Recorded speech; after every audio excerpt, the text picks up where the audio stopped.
भाजप नेते लालकृष्ण अडवाणी यांची प्रकृती खालावली, आठवड्याभरात दुसऱ्यांदा रुग्णालयात दाखल।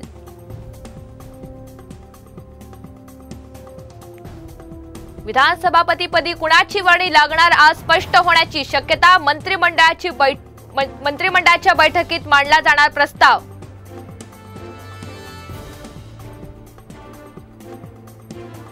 लातूर नीट घोटाळ्यातील आरोपींनी 10 विद्यार्थ्यांचे गुण वाढवून दिले, सीबीआयच्या चौकशीत माहिती उघड।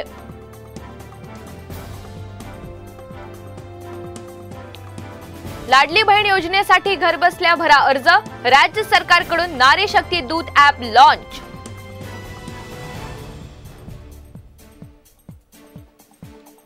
सिडको शासनात बिल्डरांचे दलाल, भूखंड हस्तांतरणावरून आमदार गणेश नाईक यांचा सरकारला घरचा आहेर।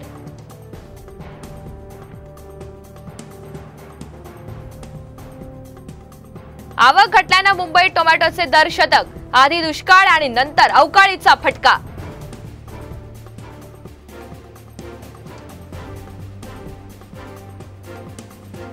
छत्रपती संभाजीनगरात जलवाहिनी फुटल्यानं लाखो लिटर पाणी वाया, रस्त्यावरून ओढ्यासारखं वाहू लागलं पाणी।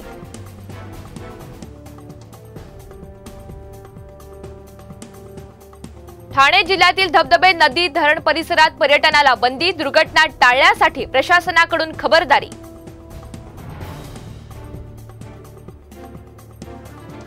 कोल्हापुरात विविध चौकात खुलेआम देह विक्री, व्हीनस कॉर्नर परिसरात शिवसैनिकांकडून कोम्बिंग ऑपरेशन।